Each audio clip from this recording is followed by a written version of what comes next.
આપો એક સુંદર મજાનો ધાર્મિક અને ભક્તિમય પ્રસંગ છે અને આ પ્રસંગમાં આજે આપણે વાત કરવી છે નરસિંહ મહેતાનું જીવન ચરિત્ર ભાગ 8 પુત્ર શામળદાસના વિવાહ. જૂનાગઢના નાગરોમાં આગની જેમ વાત ફેલાઈ ગઈ કે નરસિંહ મહેતાના પુત્ર શામળદાસની સગાઈ વડનગરના મદન મહેતાની પુત્રી સાથે થઈ ગઈ છે. આ સાંભળીને નરસિંહ મહેતા સામે દ્વેષ રાખનારા ઘણા નાગર બ્રાહ્મણો ગભરાઈ ગયા. એવું કહેવાય છે કે દુષ્ટ લોકો પોતાના નાક કાપીને પણ બીજાનું સૌભાગ્ય બગાડી શકે છે. આ સિદ્ધાંતને અનુસરીને જૂનાગઢના કેટલાક બ્રાહ્મણોએ પણ નરસિંહ મહેતાના પુત્રના લગ્નમાં વિક્ષેપ પાડવાનું નક્કી કર્યું.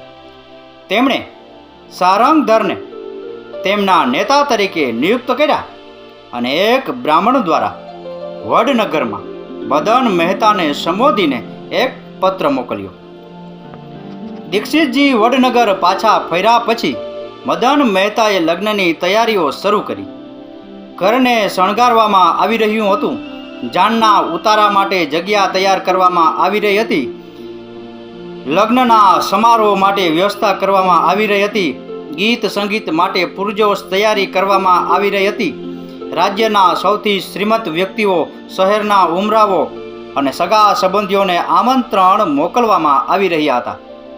તેમની એકમાત્ર પુત્રીના ભવ્ય લગ્ન સુનિશ્ચિત કરવા માટે બધી વ્યવસ્થા ખૂબ કાળજીથી કરવામાં આવી રહી હતી. તે દરમિયાન જૂનાગઢનો એક બ્રાહ્મણ વડનગર પહોંચ્યો અને મદન મહેતાને એક પત્ર આપ્યો. પત્રમાં લખ્યું હતું, શ્રી મદનરાયજી, તમારા પુરોહિત દીક્ષિતજી તમારી એકમાત્ર પુત્રીનો સંબંધ કરાવવા માટે જૂનાગઢ આવ્યા હતા. તમને ખબર હશે કે જૂનાગઢમાં અમારા 700 ઘર છે, પરંતુ તેમણે યોગ્ય ઘર સાથે સંબંધ કરવાને બદલે અત્યંત ગરીબ અને બહિષ્કૃત નરસિંહ મહેતાના પુત્ર સાથે સંબંધ નક્કી કર્યો. અમે તમને નમ્રતાપૂર્વક જણાવીએ છીએ કે તે ઘર તમારા માટે બિલકુલ લાયક નથી. જે માણસ ઘરે ઘરે ભીખ માગે છે અને તપસ્વીઓ અને સંન્યાસીઓ સાથે સંગત કરે છે તે વડનગરના દીવાનનો સગો કેવી રીતે હોઈ શકે? તેથી તમારે તે સંબંધ તોડી નાખવો જોઈએ અને એક યોગ્ય મૃત્યુ શોધવો જોઈએ જે તમારી ગરિમાને કલંકિત ન કરે. આપનો વિશ્વાસુ સારંગધર, જૂનાગઢ જ્ઞાતિ મંડળ તરફથી. પત્ર વાંચ્યા પછી મદન મહેતા ખૂબ જ વિચારમાં પડી ગયા. તેમણે વિચાર્યું કે લગ્નની તારીખ નક્કી થઈ ગઈ છે, બધી તૈયારીઓ પૂર્ણ થઈ ગઈ છે અને દરેક જગ્યાએ આમંત્રણો મોકલવામાં આવ્યા છે. આ સન્માનની વાત હતી. તે શું કરી શકે? અચાનક તેમના મનમાં એક યોજના આવી. તેમણે વિચાર્યું, ચાલો જૂનાગઢને એક પત્ર મોકલીએ. જો નરસિંહ મહેતા સંમત થાય તો લગ્નમાં કોઈ નુકસાન નથી. જો તે આવી વ્યવસ્થા ન કરી શકે તો તમે નહીં આવો. બંને સંજોગોમાં મારી પ્રતિષ્ઠા સુરક્ષિત છે. તેમણે તરત જ એક પત્ર લખ્યો અને એક બ્રાહ્મણ દ્વારા જૂનાગઢ નરસિંહ મહેતાને મોકલ્યો. પત્રમાં લખ્યું હતું, સિદ્ધિશ્રી ઘણા શુભ શબ્દોના લાયક શ્રીયુત નરસિંહ મહેતાજીને વડનગરના મદનરાય મહેતા તરફથી અનેક શુભકામનાઓ પહોંચે. હું વધુમાં વિનંતી કરું છું કે મારી પુત્રી શ્રી જુઠીબાઈ અને તમારા પુત્ર શ્રી શામળદાસના શુભ લગ્ન માઘ શુક્લ પંચમીના શુભ દિવસે નક્કી કરવામાં આવ્યા છે. તેથી કૃપા કરીને તે દિવસે હાથી, ઘોડા, રથ અને પગપાળા સૈનિકોની વિશાળ શોભાયાત્રા સાથે આવો અને મારા ગૌરવ અનુસાર કપડાં અને આભૂષણો લાવો. જો શોભાયાત્રા અને આભૂષણો મારા ગૌરવને અનુરૂપ નહીં હોય તો મારે મજબૂર થઈ મારી પુત્રીના લગ્ન બીજે ક્યાંય કરવા પડશે. લીખતીંગ તમારો મદનરાય. વડનગરના એક બ્રાહ્મણે આવી નરસિંહ મહેતાને પત્ર આપ્યો. પત્ર વાંચ્યા પછી તે શ્રી કૃષ્ણ મંદિરમાં ગયા અને પોતાના જાંજ વડે ભગવાનની સ્તુતિ ગાવા લાગ્યા. ભક્તનો આહવાન સાંભળીને ભગવાન પ્રગટ થયા. તેમણે અમૃત જેવા અવાજમાં કહ્યું, પુત્ર, તારે મને કેમ બોલાવવો પડ્યો? ભક્ત અભિભૂત થઈને ભગવાનના ચરણોમાં પડ્યા. પછી તે ઊભા થયા અને ભગવાનને પત્ર આપ્યો. પત્ર વાંચ્યા પછી ભગવાને કહ્યું, પુત્ર, ચિંતા ના કર. હું જાણું છું કે આ બધું જૂનાગઢના બ્રાહ્મણોનું કામ છે. હું પોતે મારા પરિવાર સાથે નાગરનો વેશ ધારણ કરીશ અને બધી સામગ્રી સાથે લગ્નની શોભાયાત્રામાં હાજરી આપીશ અને તમારું કાર્ય પૂર્ણ કરીશ. આ સાથે ભગવાન અદૃશ્ય થઈ ગયા. ધન્ય છે તેમના ભક્તો માટેનો પ્રેમ. નરસિંહ મહેતાએ વડનગરના બ્રાહ્મણોનું યોગ્ય સ્વાગત કર્યું અને તેમને વિદાય આપી અને કોઈ પણ ચિંતા કર્યા વિના તેમની પૂજા અને પ્રાર્થના શરૂ કરી. માઘ શુક્લ પ્રતિપદાના દિવસે તેમણે પોતાના માથા પર ચંદનનો લેપ લગાવ્યો, હાથમાં એક ઝાંઝ લીધી અને જૂનાગઢથી 10-5 સાધુઓ સાથે તેમના પુત્ર સામરદાસના લગ્ન કરવા માટે નીકળ્યા. આ વિચિત્ર શોભાયાત્રા જોઈને માણેકબાઈએ તેમના પતિને કહ્યું, સ્વામી, શું તમે ફક્ત આ જ સામગ્રી સાથે દીવાનના ઘરે જશો? ક્યાંક વડનગરથી અપમાનિત થઈને પુત્ર લગ્ન કરવાને બદલે પાછા આવવું ના પડે? મહેતાજીએ સરળ જવાબ આપ્યો, પ્રિય, તું અધીર શા માટે બને છે?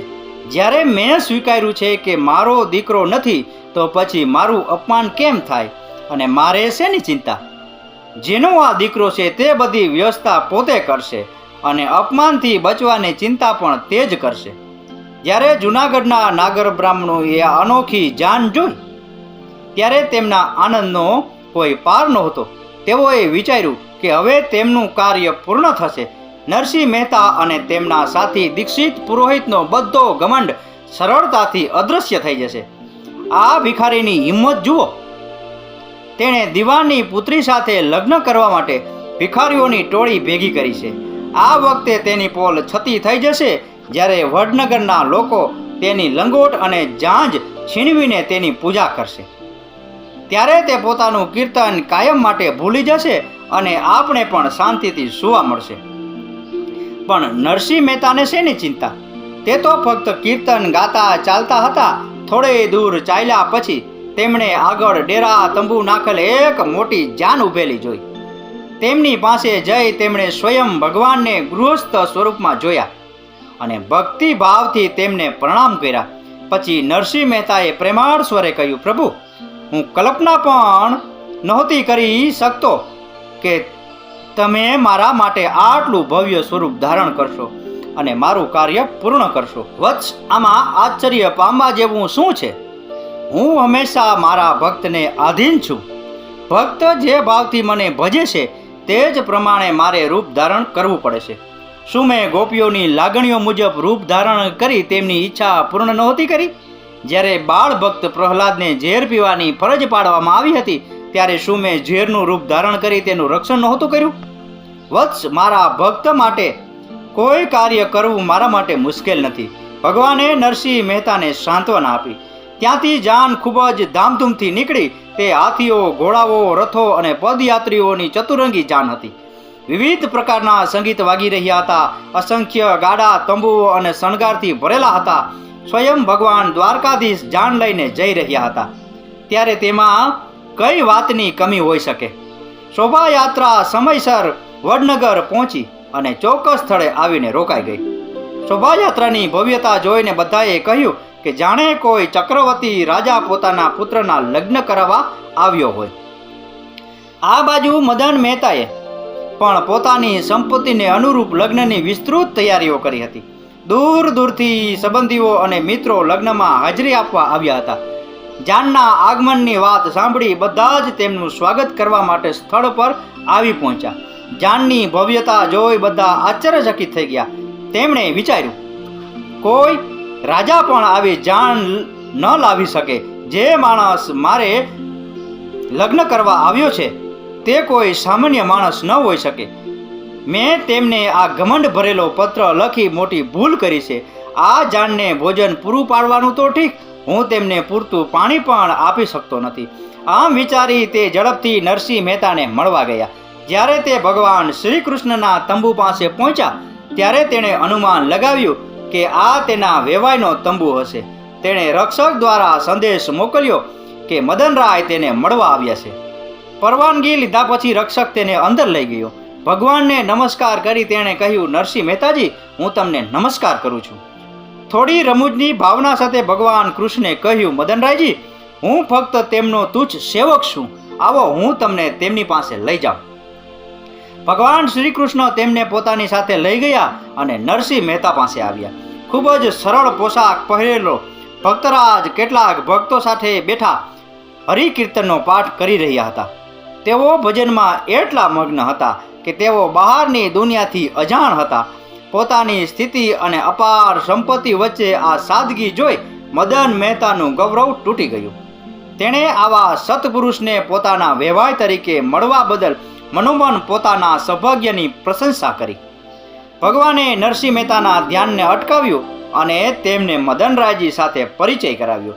બંને સગા સંબંધીઓએ એકબીજાનું સ્વાગત કર્યું અને પ્રેમથી ભેટી પડ્યા.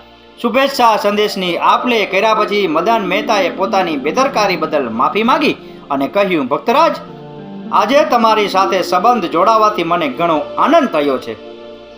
નરસિંહ મહેતાએ કહ્યું, મદનરાયજી, આ બધું પ્રભુની કૃપાને કારણે છે.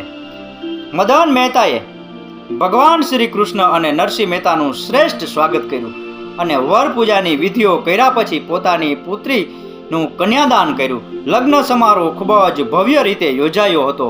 મદન મહેતાએ તેમની પુત્રીને કપડાં, ઘરેણાં અને રત્નો સહિત કિંમતી વસ્તુઓ દહેજમાં આપી તેમની પુત્રીને વિદાય કરી. આમ પ્રણતપાલ ભગવાન શ્રી કૃષ્ણ ભક્તપુત્ર શામળદાસનો લગ્ન સમારોહ પૂર્ણ કરી તેમના પરિવાર સાથે અદ્રશ્ય થઈ ગયા. તો બાપુ, આ હતો ભક્ત નરસિંહ મહેતાનું જીવન ચરિત્ર ભાગ 8, પુત્ર શામળદાસના વિવાહ વિશેનો પ્રસંગ. આ પ્રસંગ, આ કથા, આ વાર્તા પૂરેપૂરી સાંભળી એ બદલ આપનો ખૂબ ખૂબ આભાર. આપનો દિવસ શુભ રહે. મહાદેવ હર.